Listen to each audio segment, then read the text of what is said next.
Alright, put on your detective hats, everyone. Unfortunately, I don't have one. But if you do, put it on. Because today I'm going to share with you some of my absolute favorite books by Terri Blackstock, who writes Christian murder mystery thriller novels. Now, you might be asking, wait, Christian murder mystery thriller?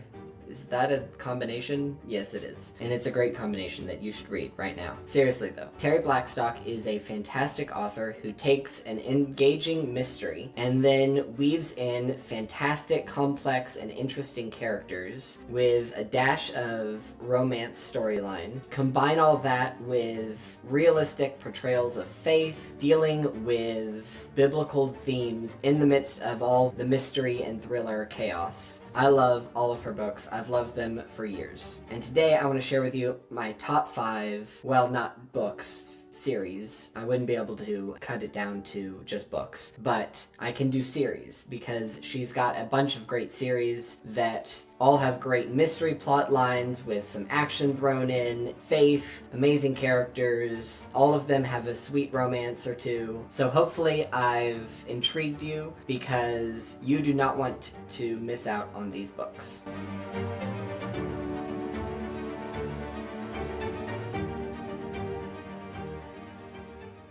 First up, we have the Intervention series. So let me read you the back of the book description and see what you think. Barbara Covington has one more chance to save her daughter from a devastating addiction by staging an intervention. But when 18-year-old Emily disappears on the way to drug treatment and her interventionist is found dead at the airport, Barbara enters her darkest nightmare of all. Barbara and her son set out to find Emily before Detective Kent Harlan arrests her for a crime he is sure she committed. Fearing for Emily's life, Barbara maintains her daughter's innocence. But does she really know anymore? Meanwhile, Kent has questions of his own. His gut tells him that this is a case of an addict killing for drugs. But as he gets to know Barbara, he begins to hope he's wrong about Emily. The panic level rises as the mysteries intensify. Did Emily's obsession with drugs lead her to commit murder, or is she another victim of a cold-blooded killer? Now, what is especially endearing about this series is that the author herself actually went through the situation where she had a child struggling with a drug addiction. And so a lot of the portrayal between the mother and daughter in this book is based off of the author's life. And it's portrayed really beautifully with complexities and is super engaging to read. Of course, combined with all of the mystery elements. If that sounds like a series for you, definitely check the Intervention series out. Next up, we have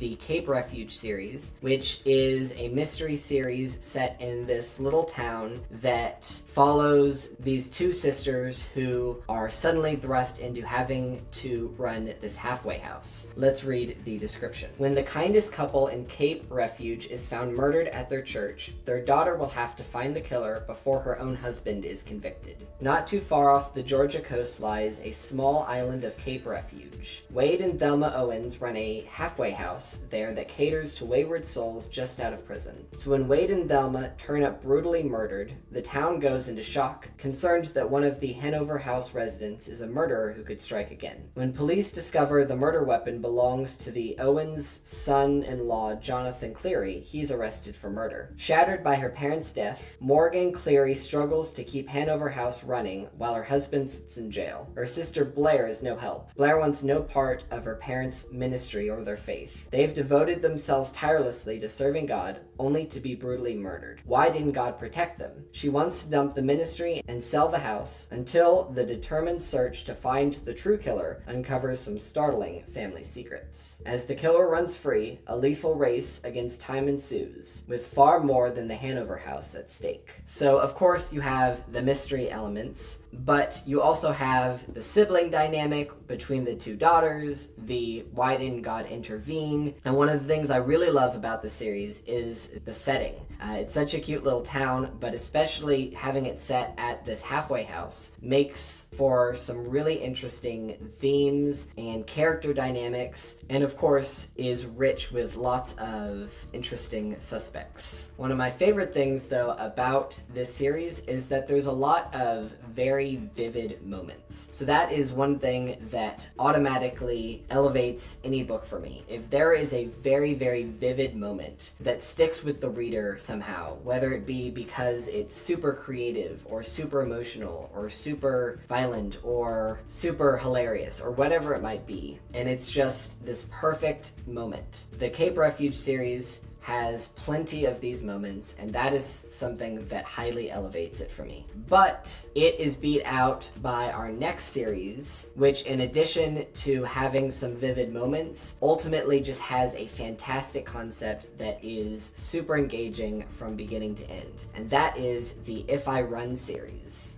Casey knows the truth, but it won't set her free. Casey Cox's DNA is all over the crime scene. There's no use talking to the police. They failed her abysmally before. She has to flee before she's arrested or worse. The truth doesn't matter anymore. But what is truth? That's the question haunting Dylan Roberts, the war-weary veteran hired to find Casey. PTSD has marked him damaged goods, but bringing Casey back can redeem him. Though the crime scene seems to tell the whole story, details of the murder aren't adding up. Casey Cox doesn't fit the profile of a killer. Are Dylan's skewed perceptions keeping him from being objective? If she isn't guilty, why did she run? While the first two series are fantastic mysteries, what I love about the If I Run series is that it really feels like a whole narrative that is just done fantastically well with a great concept. Essentially, we are following Casey as she is on the run from the cops, trying to solve her friend's murder and her dad's murder. But as she's on the run and in hiding, she ends up getting involved in all these smaller cases where she just has to help out and has to lend a helping hand in all of these unsolved mysteries. And it's such a fun concept. It's done fantastically well. The payoff is perfect. The villain is engaging. There's some good twists. Fantastic series. Highly recommend the If I Run series. Plus, the first book has been released as a movie, which I haven't checked out yet, but I plan to. And I believe that they're planning on doing the whole series, so that would be 3 movies. Now, the only downside to this series, and the only reason why I don't have it higher, is because it is written in first person present tense, which is not bad per se. Terri Blackstock does do it well, but it is a little distracting and takes a little getting used to as someone who reads mostly in third person past tense. If you love first person though, then this is absolutely the series for you. If you don't mind first person, then definitely check this out. If it really bothers you, then stick with some of her other books. But you are missing out because this is a great series. But of course, this is a top 5 list and we're only getting better. Next we have the New Point 911 series. Staying together had seemed impossible, now it's their only hope. A dark shadow of fear has fallen over New Point, Louisiana. First one, then another of the town's firemen' wives has been murdered, and a third has barely escaped an attempt on her life. Incredible as it seems, a serial killer is stalking the sleepy little southern community, and Mark Branning's wife may be next on the list. Mark is determined to protect her, but keeping Allie alive won't be easy, not with their own marriage already dying a bitter death. Unless they renew their commitment to each other and to God, someone else may settle their problems permanently, and time to decide is running out. So this series follows various first responders in the town of New Point, and while some of her other books have more of an overarching plot, like we saw with the If I Run series, this one certainly has overarching character journeys,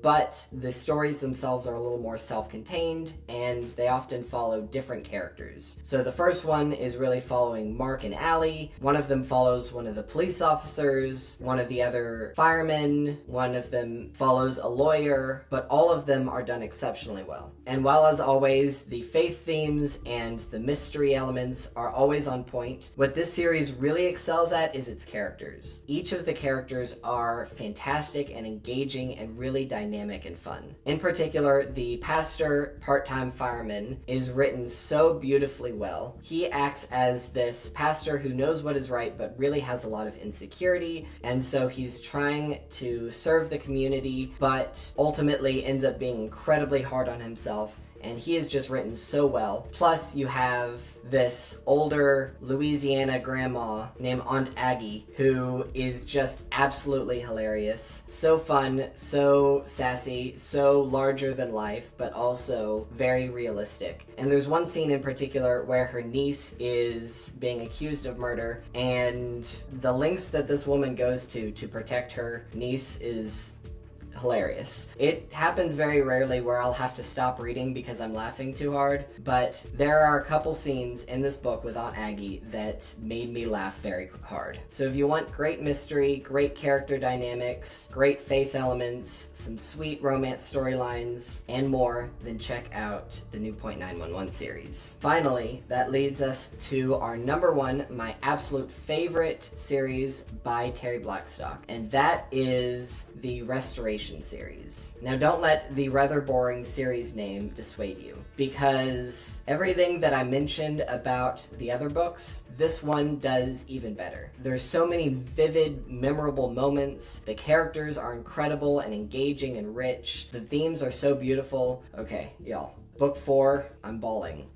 I'm not even joking. Last time I read it, because I've read this series many times, I was like full-on ugly crying with that 4th book, because it's just so beautifully done. I won't spoil anything, but themes of loss and suffering are so richly and poignantly written that it makes me cry every time. But what this series does best at is 2 things. First, it's asking, what does it actually look like to follow Jesus when circumstances are so insanely terrible, and when it is no longer easy to follow Jesus? Because right now, in the 21st century West, yeah, there are a few problems, but we have it pretty good. And yet, Jesus promised us suffering. Jesus said that those who follow him have to pick up their cross and die. Jesus calls us to suffer for the gospel. That means that following Jesus is not always easy, and that is what this series captures perfectly. Our main characters is this family, the Brannings, and they are called to live like Jesus when it is really,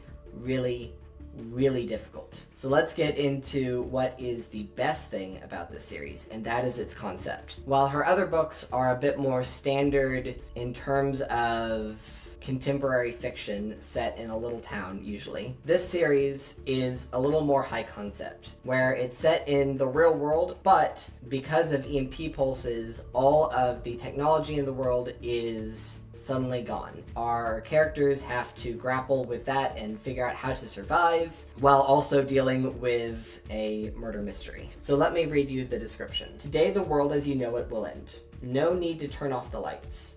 Your car suddenly stalls and won't restart. You can't call for help because your cell phone is dead.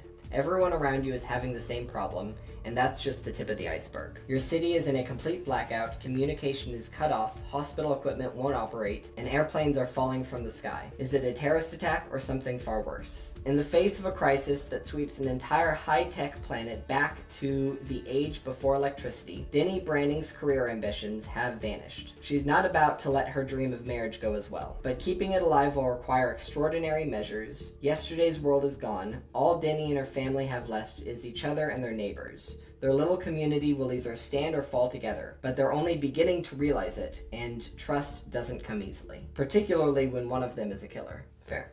That's a good reason not to trust someone if they're a killer. Write that down. If you know a killer, don't trust them. But point being, there are so many things I love about this series. Emotion, incredible. Romance, incredible. Mysteries, incredible. The real life, raw, how to follow Jesus in the day-to-day life, absolutely incredible. I love it when a family is the focus of a series. That's done so well. The family dynamics are beautiful. The character arcs done fantastically throughout the series. And so many vivid, memorable moments. Each book has at least one. And of course, I already mentioned book 4, ugly crying. There is a reason why this is my 4th favorite series out of every book that I've ever read. And as much as I love mystery books, fantasy is my number 1 go-to genre. And so the fact that a mystery series is a top 5 overall series for me out of all the books I've read is saying something. If nothing else, even if you don't love mystery books, you have to check out the Restoration series by Terri Blackstock. You will not be disappointed. It is overall one of the best, masterfully written series that I've ever read. Everything is on point, and you will not be disappointed if you check it out. Alright, so there you have it, my top 5 series by Terri Blackstock. That overall is 20 books for you to read, so you've got lots of homework to do, and you need to start on that right now because all of these books are amazing and you are missing out by having not read them. So go, do your homework. Read them now. But seriously, all of these books, so wonderfully written. Terri Blackstock is a master author, and you will not be disappointed checking out her work. If you haven't read her books, let me know in the comments which one you want to check out. If you have read her books, let me know which of these is your favorite and what you like about it. And let me know if you want me to make a video going more in depth on any of these books or some of her others. They failed her